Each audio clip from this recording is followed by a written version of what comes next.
Hello, hello! Alors, la semaine dernière, on a vu que la santé était un équilibre entre l'alimentation, l'élimination et l'émotionnel.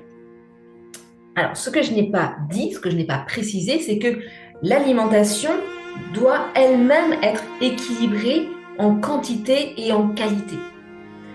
Aujourd'hui, on a tendance à manger en excès et des aliments de plus en plus de mauvaise qualité. Donc, des aliments industriels avec ajout d'exhausteurs de goût, d'arômes artificiels, de colorants, la présence de résidus de pesticides dans l'eau aussi. Tout ça, ça génère des toxines et des toxiques. Et quand il y a trop de toxines et de toxiques, eh bien, ça vient saturer les reins et le foie, qui sont les principaux organes éliminateurs. Du coup, ils n'arrivent plus à sortir suffisamment de déchets.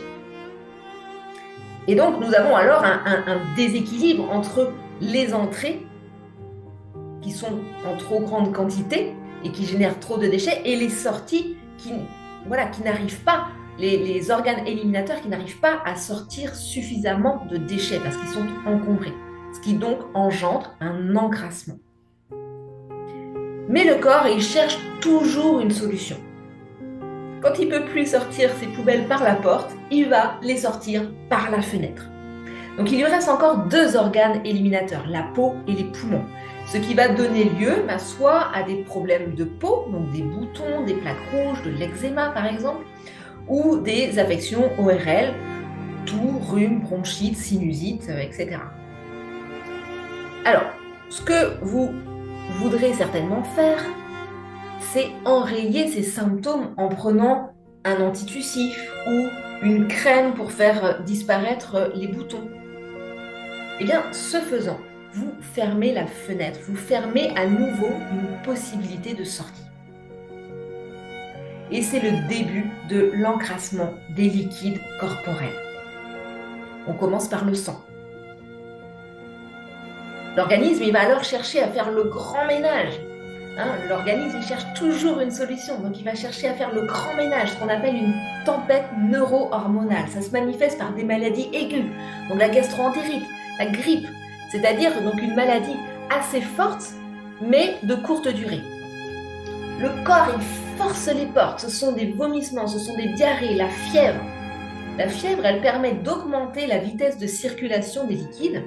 Les liquides, ils circulent 3 à 4 fois plus vite et donc ils passent 3 à 4 fois dans les reins et le foie et ils sortent donc 3 à 4 fois plus de toxines. Voilà. Mais ce qu'on fait généralement, eh bien, c'est couper la fièvre. Ce qui coupe encore un moyen de se décrasser. Et donc, on va s'encrasser un peu plus profondément. Là, on va atteindre la lymphe. La lymphe, ce sont les maladies chroniques. L'encrassement est plus profond. Donc, le corps, il réagit moins vivement. Et la lymphe, c'est aussi un liquide plus épais qui circule moins vite. Et il n'y a pas de pompe comme pour le sang, qui est pompé avec le cœur.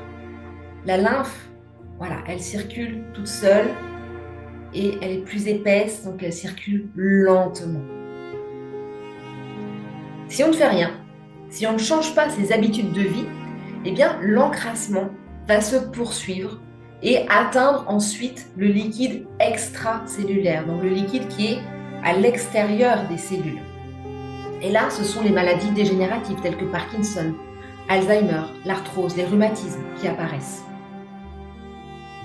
Et puis, toujours si on ne fait rien, on ne change pas ses habitudes de vie, eh bien, on va atteindre le dernier niveau, le liquide intracellulaire, donc le liquide qui est à l'intérieur des cellules.